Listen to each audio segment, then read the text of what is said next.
बंगाल हम पूरा पढ़ा चुके थे और बंगाल आपका जो है ख़त्म हो गया था, ठीक ना। उसमें हम लोगों ने पढ़ा कि कैसे बंगाल का इमरजेंस हुआ मुर्शिद कुली खान की लीडरशिप में, फिर धीरे धीरे कैसे मुर्शिद कुली खान को पावर मिली, फिर सारे नवाब के बारे में पढ़ा, काल कोठरी की घटना पढ़ी। उसके बाद हम लोगों ने उसी में आपका पढ़ा क्या, प्लासी। प्लासी पढ़ने के बाद हम लोगों ने बक्सर भी पढ़ा, फिर दोनों के हमने इम्पैक्ट भी पढ़े और पूरा बंगाल हम लोगों ने ख़त्म किया। उसके बाद आप लोग का मिड टर्म आ गया, क्लास बंद। इसी क्लास बंद के दौरान यूट्यूब पे वीडियो डाला गया आपके मराठा की शुरुआत का, ठीक है, कि कैसे मराठा जो थे उनका वर्चस्व कायम हुआ। मुगलों के टाइम से ये भी रहे, एकदम उस शुरू से नहीं रहे, बल्कि औरंगज़ेब के टाइम पीरियड में इनका वर्चस्व होता है, और जिनकी लीडरशिप में वर्चस्व होता है वो थे आपके छत्रपति शिवाजी महाराज। तो शिवाजी महाराज के टाइम पीरियड में कैसे मराठाओं का वर्चस्व हुआ वो इस वीडियो में जो है बताया गया था, और साथ में ये भी बताया गया कि मराठाओं का वर्चस्व दो फेज़ में हुआ। एक तो वो फेज़ जिसमें छत्रपति का ही पूरी तरीके से कंट्रोल रहा, छत्रपति की ही मेन भूमिका रहती थी, जैसे कि शिवाजी, बाद में शाहू। उसके बाद दूसरा फेज़ आ जाता है आपके पेशवा का। पेशवा छत्रपति के प्रधानमंत्री होते थे, बाद में ये इतने पावरफुल हो गए कि समझिए कि सारा कुछ जो भी कार्यक्रम क्रियाक्रम होता था, जो भी कामकाज होता था, सारा वही पेशवा संभालते थे। तो दूसरा फेज़ उनके वर्चस्व का रहा पेशवा की लीडरशिप में। तो फिलहाल हम लोग छत्रपति की बात में थे, तो छत्रपति जो है छत्रपति की बात को ही हम लोग आगे बढ़ाएंगे। शिवाजी का कार्यकाल हम लोगों ने पूरा देखा। अब हम लोग जो है देखेंगे उसके आगे की कहानी, जहाँ तक वीडियो में हो गया था उसके बाद, ठीक है।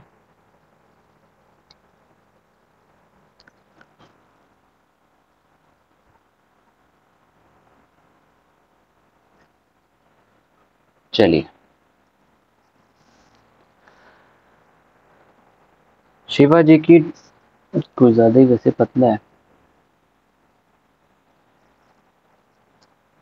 शिवाजी की डेथ हुई थी 1680 में, राजगढ़ के किले में शिवाजी की डेथ हो गई। शिवाजी की डेथ के बाद कई सारे उत्तराधिकारी जो है एक के बाद एक आए, उसमें 3-4 का बताया गया था। जैसे कि शिवाजी की डेथ हुई 1660 में, तो डेथ से लेके 1660 से लेके 1689 तक आपके छत्रपति रहे उन्हीं के बेटे, जिनका नाम था संभाजी। फिर संभाजी के बाद यानी कि 1689 से लेके 1700 तक रहे आपके राजा राजा राम जी, ठीक है। और फिर 1700 से लेके 1713 तक आपके छत्रपति रहे मराठाओं के शिवाजी टू।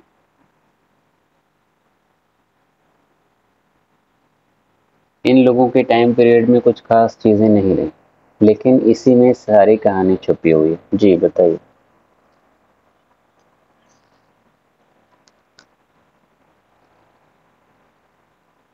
1660 के बाद ये 1680, 1680 से लेके 1689, ठीक। अब यहाँ पे थोड़ा कहानी समझिए, स्टार प्लस का सीरियल यहाँ पे थोड़ा सा ऐड होगा, कैसे तामझाम हुआ। शिवाजी की डेथ हुई 80 में ना, शिवाजी की डेथ के बाद कौन आ गया, ये आपके संभाजी बैठे हैं ना, संभाजी शिवाजी के बेटे थे, ठीक है। उसके बाद अगला नंबर कौन किसका आ गया, ये थे आपके राजा राम जी। ये भी शिवाजी के बेटे थे लेकिन दूसरी बीवी के थे। और उसके बाद फिर शिवाजी टू आ गया, जो कि राजा राम के बेटे थे। संभाजी की कहानी यहीं पे ख़त्म हो गई थी। कहानी कैसे ख़त्म हुई, यहीं पे ये सारी जो है तिकड़मबाजी है कि कैसे क्या क्या हुआ था। तो थोड़ा सा उसको समझिए कि क्या क्या कहानी यहाँ पे हुई।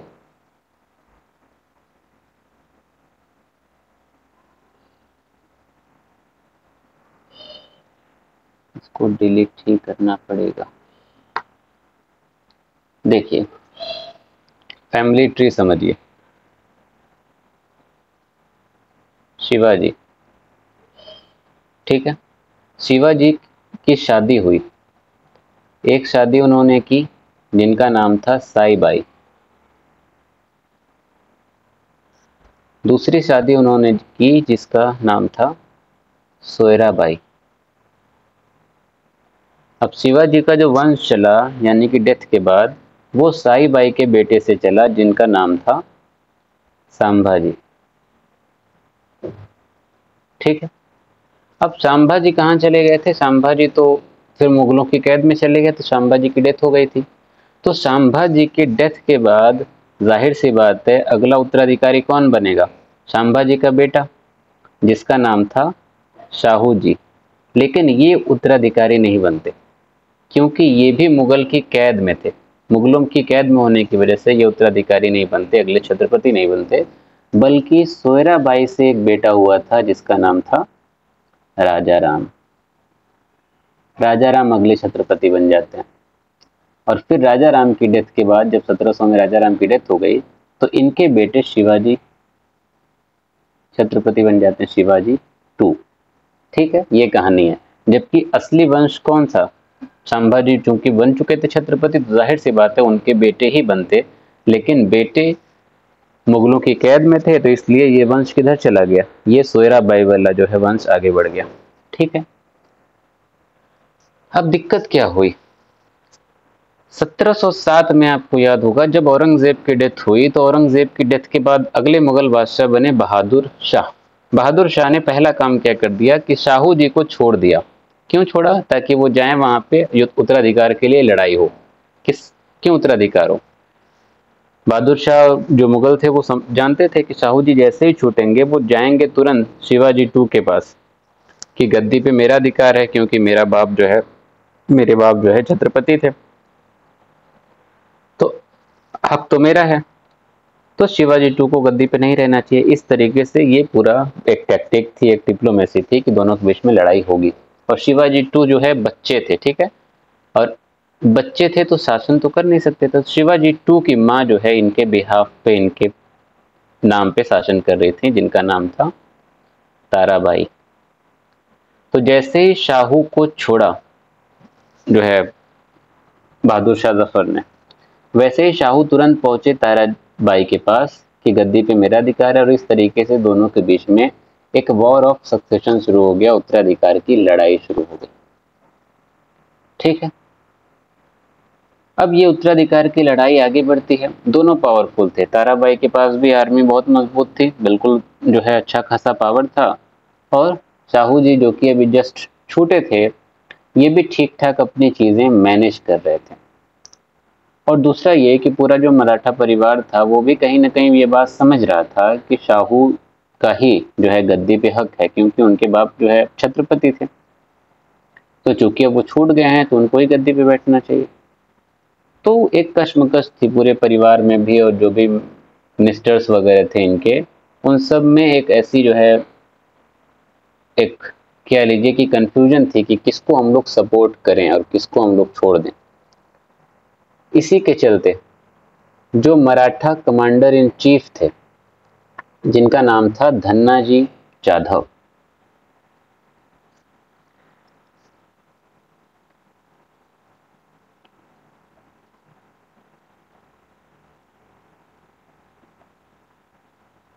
धन्नाजी जाधव क्या करते हैं, जो कि कमांडर इन चीफ थे, वो सोच रहे थे कि अब किसको हम चूज करें। एक तरफ शिवाजी 2 हैं जो कि ताराबाई उनके बिहाफ पे शासन कर रही हैं, और दूसरी तरफ शाहू भी जो है आज़ाद हो गए, तो दोनों में किसको चूज करना सही है? क्योंकि दोनों तो आफ्टर ऑल एक ही खानदान से हैं, शिवाजी की फैमिली से हैं, तो इनको बड़ी कंफ्यूजन थी कि क्या किया जाए, किसका साथ दिया जाए, किसको छोड़ा जाए। और धन्नाजी जाधव ये भी जानते थे कि अगर दोनों के बीच में युद्ध हुआ तो तब भी बहुत ज़्यादा दिक्कत क्रिएट होगी, क्योंकि दोनों पावरफुल हैं, और जब युद्ध होगा तो बर्बादी के सिवा कुछ होने वाला नहीं है। और इसमें जो है कह लीजिए कि सोने पे सुहागा ये होने वाला था कि उस वक्त वेस्टर्न घाट पे, जो पश्चिमी तट है भारत का ना, यहाँ पे दो सेनाएं मौजूद थी, नेवल जो है, जो नेवीज जो है कह लीजिए, जो समुद्र की सेना होती है ना, दो ऐसी पावरफुल सेना मौजूद थी, जो जिसमें से एक सेना ताराबाई के पास थी और दूसरी सेना कहीं न कहीं साहू के सपोर्ट में थी। वो दो सेनाएं कौन कौन सी थी? एक तो आपके महाराष्ट्र में ही जगह है जिसका नाम है जंजीरा।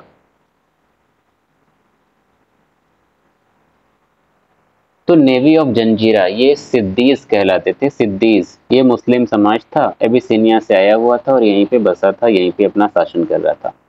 और दूसरी जो सेना थी वो थी मराठाओं की ही, दूसरे मराठा थे। मराठा एक अलग, उसमें एक ग्रुप था जिनको बोलते थे आंग्रे या अंगरियाज।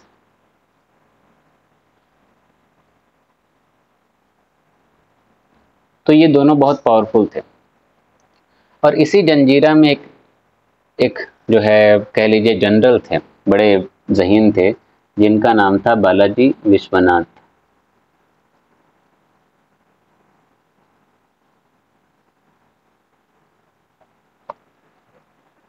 अब हुआ क्या? हुआ ये कि धन्ना जी जादव बहुत बेहतर तरीके से समझ रहे थे, एक तरफ ये कि जिन सिद्धेश के पास बालाजी विश्वनाथ हैं और दूसरी तरफ आंग्रे थे या अंगरियाज थे जो कि पावरफुल थे। ये समझ रहे थे कि दोनों अगर साथ आ गए, दोनों के बीच में लड़ाई होगी तो फिर काफी मसला क्रिएट होगा। इत्तेफाक से धन्ना जी जादव के सपोर्ट में एक चीज ये हुई कि बालाजी विश्वनाथ ने जंजीरा को छोड़ दिया।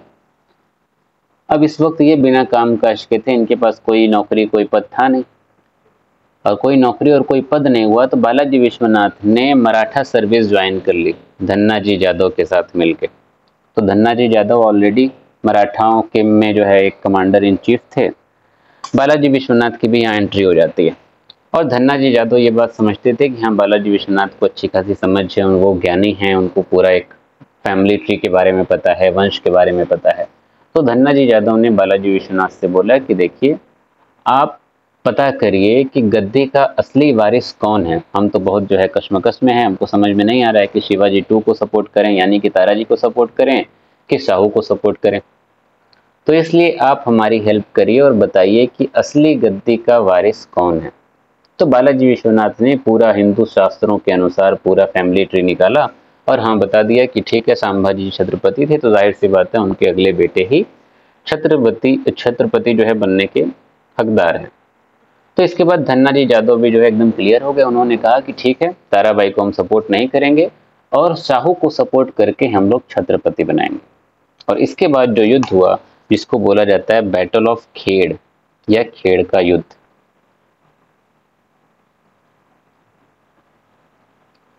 ये आपके हुआ 1708 में।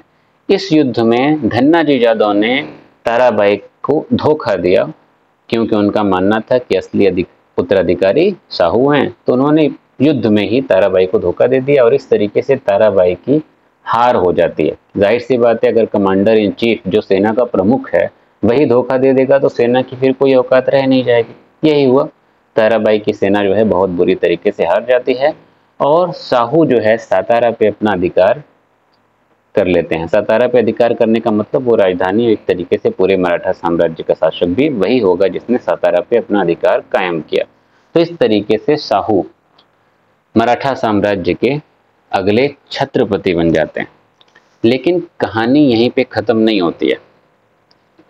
अभी भी ताराबाई चूंकि जिंदा थी और उनका ये मानना था कि नहीं, मेरा बेटा ही जो है गद्दी पे बैठेगा, मेरा बेटा ही असली वारिस है, क्योंकि राजा राम भी तो जो है एक बन ही चुके थे एक बार छत्रपति। तो ये लड़ाई अभी भी वैसे ही चल रही थी। बहरहाल शाहू जो है छत्रपति बन चुके थे। दिक्कत ये हुई कि कुछ ही टाइम पीरियड में धन्ना जी जादव की डेथ हो गई। कौन है धन्ना जी जादव? जिन्होंने शाहू की मदद की। अब इनकी डेथ हो गई, तो इनकी डेथ के बाद इनका बेटा अगला कमांडर इन चीफ बनता है, जिसका नाम था चंद्रसेन जाधव।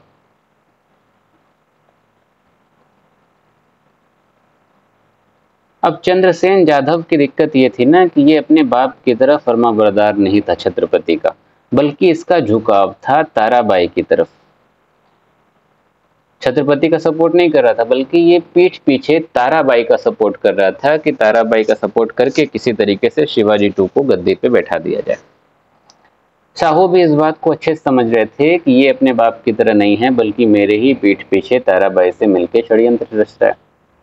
लेकिन शाहू जी जो है तुरंत इसको पद से हटाना नहीं चाहते थे, बल्कि एक कह लीजिए कि सिक्योरिटी के तौर पे शाहू ने एक दूसरा पद क्रिएट किया, एक दूसरा पद बनाया जिसको बोला जाता था सेना करते। सेना करते ये एक ऐसा पद था जो पूरी सेना को मैनेज करता था, संयोजित करता था, ऑर्गेनाइज करता था। और इस सेना करते के पद पे शाहू ने नियुक्त कर दिया बालाजी विश्वनाथ को। ये वही बालाजी विश्वनाथ हैं जिसकी मदद से शाहू पेशवा बने। ठीक है, तो इस तरीके से जो चंद्रसेन यादव का धोखा देने का खतरा था ना, वो धोखा देने के खतरे को शाहू ने किसी तरीके से रोकने की कोशिश की, काउंटर करने की कोशिश की। बट फिर भी चंद्रसेन यादव का झुकाव पूरी तरीके से ताराबाई की तरफ था। और फाइनली लड़ाई का जो है पूरी तैयारी हो चुकी थी, दोनों तरफ से सेनाएं एकदम तैयार थीं लड़ने के लिए।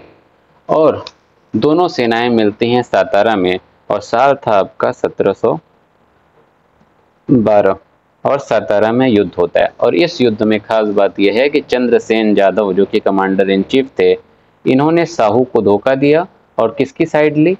ताराबाई की साइड ली। अब वही पिछली लड़ाई की बात याद रखिए, पिछली लड़ाई में ताराबाई को धोखा किसने दिया? धन्नाजी यादव ने। और ताराबाई को धोखा दिया तो ताराबाई हार गई। और यहाँ पे चंद्रसेन जो है कमांडर इन चीफ हैं, और चंद्रसेन ने धोखा किसको दिया? शाहू को। तो यहाँ पे शाहू हार जाते हैं और ताराबाई की जीत हो जाती है। ठीक है, ना केवल ताराबाई की जीत होती है और ना केवल शाहू हारते हैं, बल्कि शाहू के जो इस वक्त पेशवा थे वो भी यहाँ पे इसी युद्ध में मारे जाते हैं, जिनका नाम था बहिरोपंत पिंगले, BAHIROPANT, बहिरोपंत पिंगले इस युद्ध में मारे जाते हैं। यहाँ पे बालाजी विश्वनाथ को समझ में आ गया कि कहानी जो है बड़ा गड़बड़ हो गई, शाहू हार गए हैं, पेशवा की भी डेथ हो गई, कुछ ना कुछ करना पड़ेगा ताकि ताराबाई की फौज को वो रोकें। खास बात यह है कि ताराबाई की जो फौज थी उसमें सपोर्ट कर रहे थे वही आंग्रे, हम बताएं ना अभी, आंग्रे एक समुद्री सेना थी। और इस आंग्रे में जो उनका प्रमुख था उसका नाम था कान्होजी आंग्रे।